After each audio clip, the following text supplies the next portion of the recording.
आज की कहानी है शूद्र। गांव के सिरे पर एक माँ बेटी झोपड़ी में रहती थी। माँ विधवा थी तो बेटी कुंवारी। घर में और कोई आदमी न था।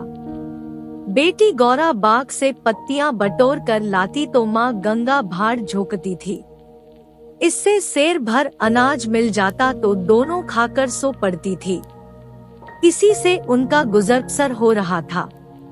हर माँ की तरह गौरा की माँ को भी हमेशा यही चिंता रहती थी कि किसी तरह उसकी बेटी की सगाई हो जाए। पति के मर जाने के बाद गंगा ने कभी दूसरा घर नहीं बसाया, न ही कोई रोजगार शुरू किया था। तब भी माँ बेटी सुकून से रहती थी। इस बात को लेकर गांव के लोगों पर माँ बेटी पर संदेह होता था। सबके मन में यही सवाल आता था कि दोनों स्त्रियां कोई धंधा नहीं करती, कोई मर्द भी नहीं है, तो फिर ये इतने आराम से कैसे रहती है। कभी इन्हें किसी के सामने हाथ फैलाते भी नहीं देखा। कुछ न कुछ गड़बड़ जरूर है। शूद्रों की बिरादरी बहुत छोटी होती है। 5-10 कोस से अधिक उनका दायरा नहीं होता। आखिर क्या कारण है कि कोई गौरा से शादी के लिए तैयार नहीं होता। गौरा की शादी के लिए माँ बेटी ने साथ कई तीर्थ यात्राएं की। उड़ीसा तक हो आए लेकिन कुछ हल नहीं निकला। गौरा सुंदर और सुशील थी, लेकिन किसी ने उसे कुएं पर हंसते बोलते नहीं देखा था। उसकी निगाहें कभी ऊपर न उठती थी। उसकी ये हरकत गांव वालों के शक को और मजबूत करती थी। सभी को यही लगता कि कोई स्त्री इतनी सती कैसे हो सकती है। दिन गुजरते गए। गौरा की माँ चिंता में घुलती जा रही थी। उधर गौरा की सुंदरता, उसकी जवानी गांव वालों की नजरों में चुभ रही थी। एक परदेसी गांव से दूर नौकरी की खोज में कलकत्ता जा रहा था। 10-12 कोस दूर पहुँचते उसे रात हो गई। उस समय वह एक गांव में पहुंचा था। वह लोगों से किसी कहार का घर पूछते हुए गंगा के घर पहुंचा। परदेसी को देख गंगा बहुत खुश हुई। गंगा में उस परदेसी से उसका नाम पूछा तो परदेशी ने बताया कि उसका नाम मंगरू है। इसके बाद गंगा ने मंगरू का खूब आदर सत्कार किया। उसके लिए अच्छे पकवान भी बनाए। धीरे धीरे दोनों की बातचीत भी बढ़ने लगी। इसी दौरान शादी की चर्चा भी छिड़ गई। मंगरू नौजवान था। तभी उसकी निगाह गौरा पर पड़ी।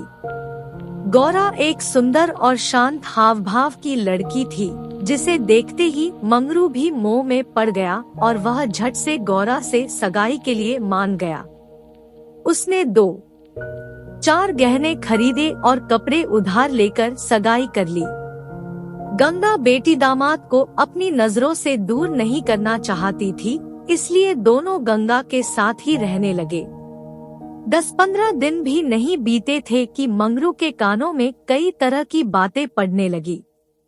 बिरादरी के अलावा दूसरी जाति के लोग भी कई तरह की बातें बनाने लगे। मंगरू इन अटकलों से परेशान हो गया था, लेकिन वह गौरा को छोड़ना भी नहीं चाहता था। 1 महीने बाद मंगरू अपनी बहन के घर गया। बहन ने खाना परोसा। मंगरू ने बहनोई को साथ खाने के लिए कहा। बहनोई बोला, तुम खा लो, मैं बाद में खा लूंगा। मंगरू को कुछ संदेह हुआ। उसने साफ पूछ लिया कि आखिर बात क्या है। बहनोई बोला, मैं तुम्हारे साथ नहीं खा सकता। तुमने बिरादरी से बाहर शादी की है। किसी से न कुछ पूछा न कुछ बताया। जब तक पंचायत नहीं होगी मैं तुम्हारे साथ उठ बैठ नहीं सकता। तुम्हारी हरकत की वजह से मैं समाज से रिश्ता नहीं खत्म कर सकता। मंगरू तेजी से उठा और ससुराल लौट आया। मन बेचैन था। उसने किसी से कुछ नहीं कहा और रात के अंधेरे में गौरा को छोड़कर चला गया। इसी तरह कई साल बीत गए, लेकिन मंगरू का कुछ पता न चला। पति के गायब होने पर भी गौरा उदास न थी। वह हंसती खेलती, मांग में सिंदूर लगाती, रंग बिरंगे कपड़े पहनकर तैयार होती थी। अपने पीछे मंगरू एक भजन की किताब छोड़ गया था। खाली समय में गौरा उस किताब से कोई भजन गाती थी। पहले गौरा गांव की औरतों से ज्यादा मिलती जुलती नहीं थी। दरअसल उसके पास उन स्त्रियों से बात करने के लिए कोई विषय ही नहीं होता था। गौरा के पास अब गृहस्थ जीवन की ढेरों बातें थी, जिसकी चर्चा वह गली मोहल्ले की औरतें के साथ करती थी। वह सभी को बताती कि मंद्रू कितना अच्छा सहनशील है। तभी वहाँ मौजूद एक स्त्री ने पूछ लिया, गौरा मंगरू तुम्हें छोड़कर क्यों चला गया? गौरा कहती, मर्द कभी ससुराल में रह सकता है भला? बाहर जाकर पैसे कमाना ही मर्द का असली काम है। वहीं जब कोई गौरा से ये सवाल करता कि मंगरू खत क्यों नहीं लिखता, इस पर गौरा मुस्कुरा कर कहती, अपना ठिकाना बताने से डरते हैं। जानते हैं कि गौरा सामने आ पहुँचेगी। सच कहूँ तो मैं उनके बिना एक दिन भी नहीं रह सकती। एक सहेली बोली, तेरी बात हम नहीं मानते। जरूर मंगरू और तेरी लड़ाई हुई होगी, तभी इसी तरह बिना बताए वह तुझे छोड़कर चला गया। गौरा बोली, बहना अपने भगवान से भी भला कोई लड़ता है क्या? जिस दिन ऐसी नौबत आई मैं कहीं जाकर डूब मरूंगी। कई दिनों बाद कलकत्ता से एक आदमी आया और गंगा के घर रुका। इत्तेफाक से वह मंगरू का पड़ोसी निकला। उसने कुछ पैसे और 2 साड़ियाँ गौरा के हाथ में थमाई और बोला कि मुझे मंगरू ने तुम्हें लेने भेजा है। ये सुनते ही गौरा की खुशी का ठिकाना न रहा। वह फटाफट जाने के लिए तैयार हो गई। गांव की औरतों से मिल आई और सबको अपने जाने की खबर दे आई। बेटी के जाने से गंगा मायूस थी, लेकिन साथ ही खुश भी थी। रास्ते भर गौरा के मन में हजारों अच्छे बुरे ख्याल आते रहे। बीच बीच में उसे अपनी माँ के अकेलेपन की भी याद आ जाती। डर सताता कि बेचारी अम्मा अकेले कैसे रहेगी, सारा काम अकेले करना पड़ेगा। बूढ़ी दिन भर रोती रहेगी। इसी उधेड़बुन में रास्ता कट गया। लगभग 3 दिनों बाद गाड़ी कलकत्ता स्टेशन पहुंची। गौरा का दिल जोर से धड़क रहा था। वह प्लेटफॉर्म पर उतरकर मंगरू का इंतजार करने लगी। बूढ़ा बोला, मैंने आसपास सभी जगह देख लिया, लेकिन मंगरू तो कहीं दिखाई नहीं दे रहा है। शायद अब तक आया नहीं है। गौरा घबरा गई। तभी बूढ़ा बोला, चलो हम डेरा पर चलते हैं। उसे मालूम न था कि हम कौन सी गाड़ी से आ रहे हैं। ऐसे में भला उसकी राह देखने से कोई फायदा नहीं। गौरा बात मान गई और दोनों तांगे पर सवार होकर चल दिए। यह पहली बार था जब गौरा गांव से बाहर निकली थी। उसकी आंखें इधर-उधर चीजों को निहारने में लगी हुई थी। अचानक तांगा एक सुंदर और विशाल भवन के सामने रुका। गौरा उतरी और तेजी से सीढ़ियों के सहारे ऊपर चढ़ने लगी। मंगरू से मिलने की थोड़ी भी देरी उससे बर्दाश्त नहीं हो रही थी। तभी बूढ़े ने पहली मंजिल के एक कमरे की ओर इशारा करते हुए कहा, यह मंगरू का कमरा है, जाओ, वह अंदर ही पड़ा होगा। गौरा अंदर गई, लेकिन कमरे में कोई न था। कोने में खाट और 4-5 बर्तन पड़े हुए थे। वह बाहर आई और बूढ़े को बताया। बूढ़ा बोला, मंगरू काम पर गया होगा, शाम को लौटेगा। यहाँ वह किराए पर रहता है। कमरे में मंगरू को न पाकर गौरा थोड़ी मायूस हो गई, लेकिन शाम को मिलने की सोचकर मुस्काई और साफ सफाई में लग गई। उसने कमरे में झाड़ू लगाया, बर्तन धोए, नहा धोकर शाम का इंतजार करने लगी। राह देखते देखते देर शाम हो गई। लेकिन मंगरू का अब तक कोई पता न था। गौरा का मन फिर घबराने लगा। घना अंधेरा छा गया था, परंतु कमरे में एक दीपक तक न था। जब भी किसी की आहट होती तो गौरा को लगता मंगरू आया होगा, लेकिन दरवाजे पर कोई दस्तक न होती थी। कुछ देर बाद दस्तक हुई। गौरा दौड़ी और दरवाजा खोला।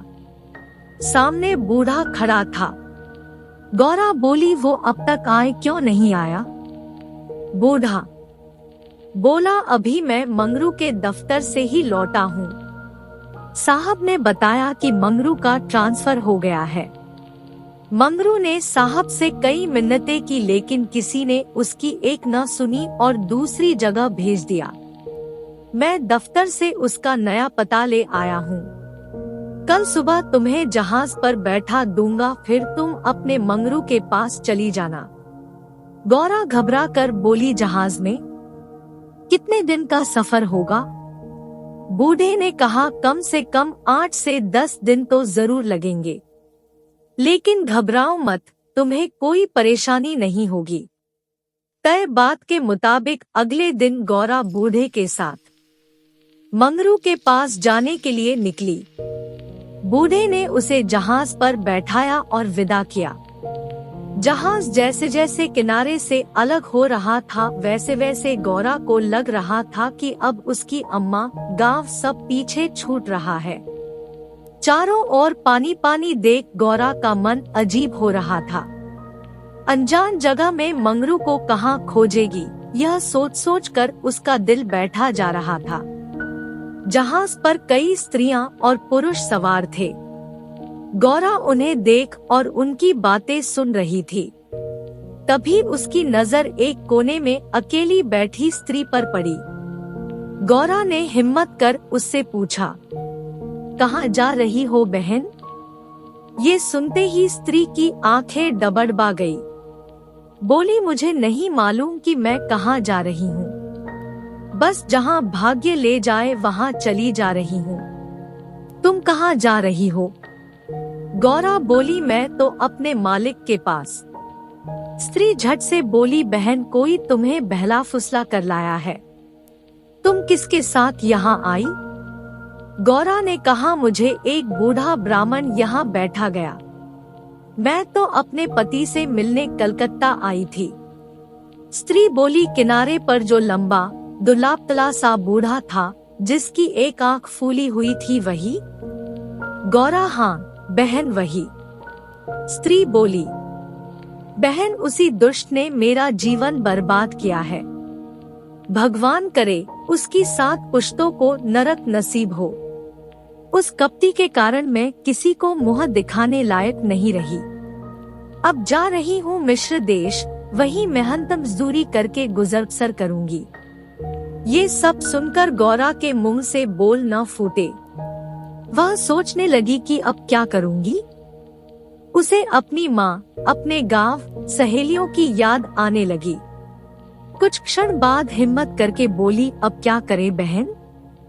स्त्री बोली, अब यह तो वहाँ पहुँचने के बाद ही मालूम चलेगा। यह कहते कहते वह जोर जोर से रोने लगी और अपना दुख बताने लगी। गौरा ने हिम्मत दी तो स्त्री ने बताया कि शादी के 3रे साल में उसके पति की मौत हो गई। पति के ख्यालों के साथ वह किसी तरह जी ही रही थी कि एक रोज पापी बूढ़ा वेश बदलकर भिक्षा मांगने आया। उसने सन्यासी का रूप धारण किया हुआ था। मैं उसके जाल में फंस गई और आज मेरी यह दुर्दशा है। इसने मुझे पति से मिलवाने का लालच दिया।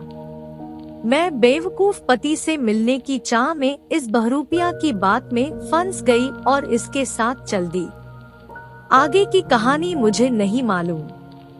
अगले दिन जब मुझे होश आया तो मैं घर भी नहीं लौट सकती थी। अब बूढ़ा मुझे यहाँ ले आया और जहाज पर छोड़ गया है। स्त्री की बातें सुनकर गौरा को समझ नहीं आ रहा था कि वह क्या प्रतिक्रिया दे। वह बिल्कुल मौन हो गई थी। मंगरू से मिलन का सपना एक झटके में टूट गया था। गौरा को इस हाल में देख स्त्री बोली, भगवान पर भरोसा और साहस रखो बहन।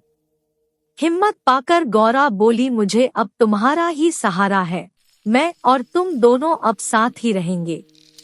स्त्री कुछ न बोली। दोनों एक टक नीले आकाश की ओर निहारने लगी। कई घंटों बाद जहाज किनारे पर पहुंचा। सभी यात्री उतरने लगे।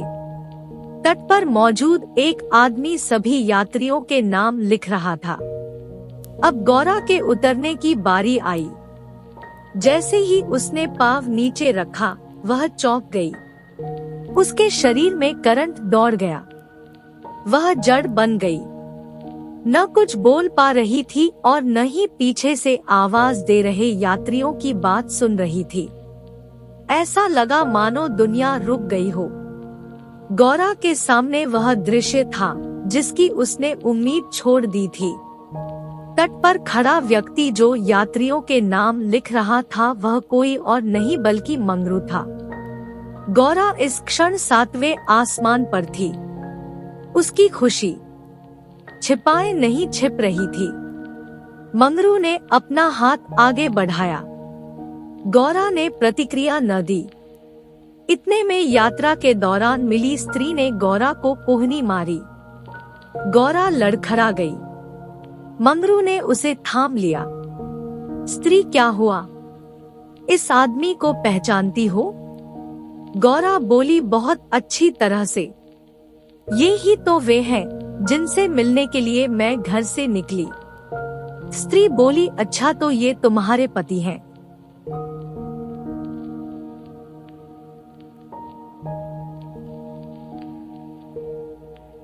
अब तो तुम मेरे साथ न आओगी, मुझे भूल जाओगी।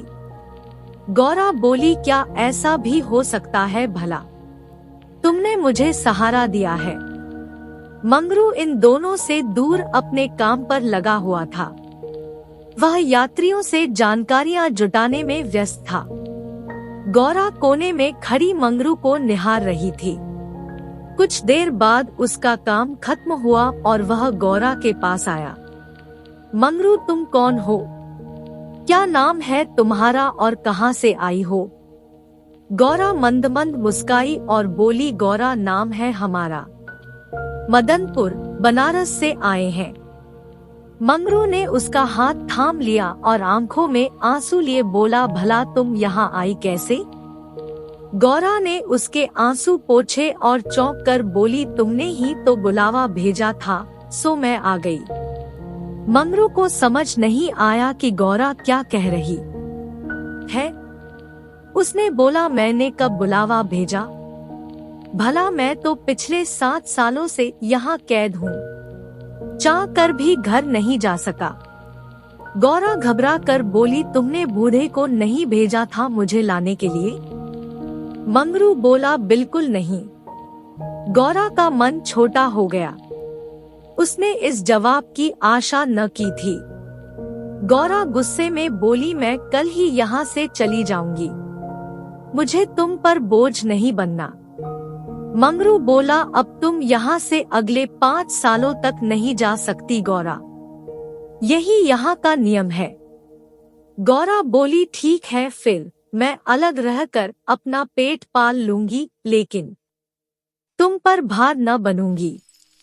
मंगरू बोला, तुम मेरे लिए कभी बोझ नहीं हो सकती गौरा, तुम सती हो, देवी हो। जिस बूढ़े आदमी ने तुम बहकाया उसी ने मुझे भी यहाँ भेजा है। आओ मेरे साथ, मेरे ठिकाने पर चलो, वहाँ आराम करने, फिर आगे बातें होगी। यह स्त्री कौन है तुम्हारे साथ? गौरा बोली, यह मेरी सहेली है, यात्रा के दौरान जहाज पर मिली। इसका यहाँ कोई न है, यह मेरे साथ ही रहेगी। मंगरू मान गया। तीनों लोग पैदल चल दिए। तभी सामने से 2 लंबे चौड़े शरीर के आदमी आते दिखाई दिए।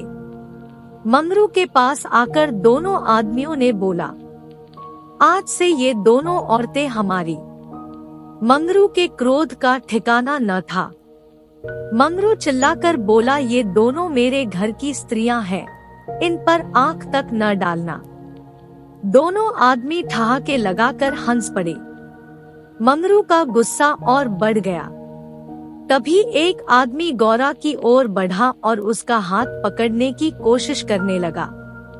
मंगरू चिल्लाया, छूना मत वरना अच्छा नहीं होगा। दोनों आदमी सहम गए और बाद में देख लेने की धमकी देकर आगे निकल गए। मंगरू, गौरा और उसकी सखी आगे बढ़ गए। मंगरू बोला, इसलिए मैं कह रहा था कि ये जगह तुम जैसी औरतों के लिए नहीं है। अचानक सामने से एक अंग्रेज आ पहुंचा। उसने मंगरू से कहा, जमादार, ये दोनों औरतें आज से मेरे कोठे में रहेंगी। मंगरू ने हाथ जोड़ लिए। बोला, साहब, यह मेरे घर की औरतें हैं, इन्हें जाने दीजिए। अंग्रेज बोला, झूठ मत बोलो तुम। गौरा की ओर इशारा कर उसने कहा, इसको हमारी कोठी में भेज दो। मंगरू कांप गया और ना में सिर हिलाने लगा, लेकिन तब तक अंग्रेज आगे बढ़ चुका था। साहब की बात पर अमल करना जमादार का काम था।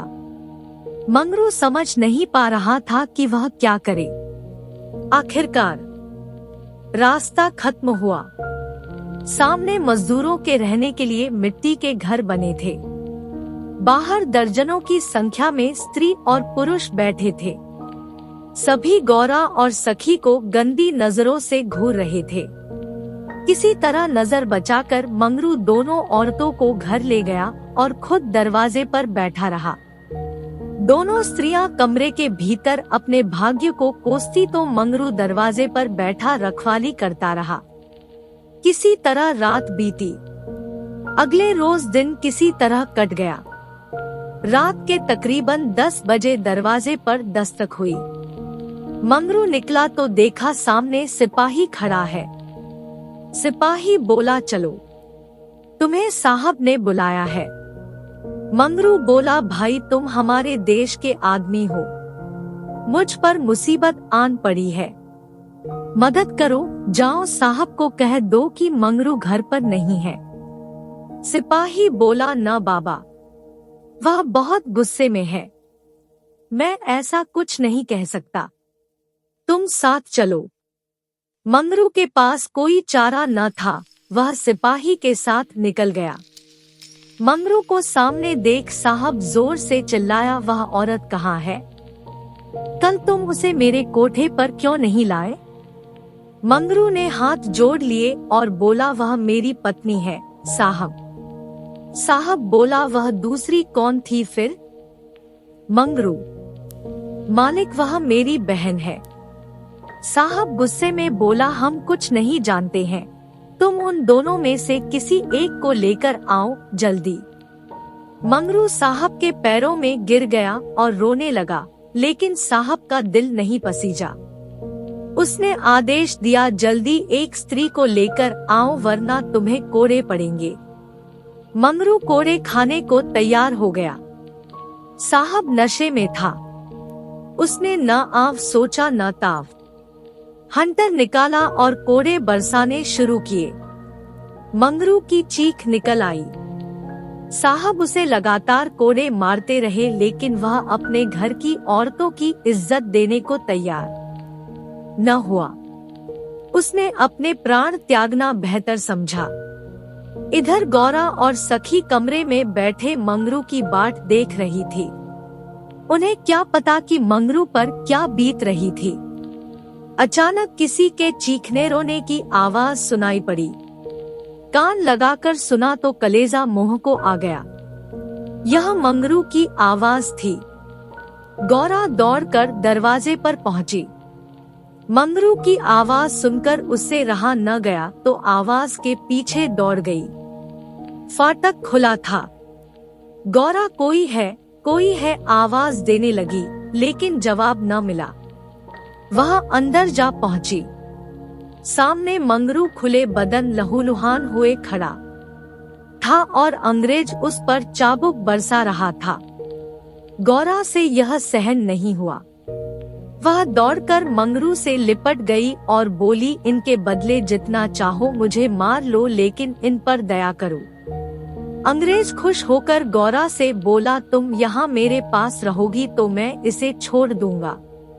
गौरा बहुत असहाय महसूस कर रही थी, कुछ न बोली। वहीं मंगरू दर्द से कहरा रहा था। जिस साथ के लिए वह यह सब कर रहा था, उसकी आंखों के सामने वह उससे छूट रहा था।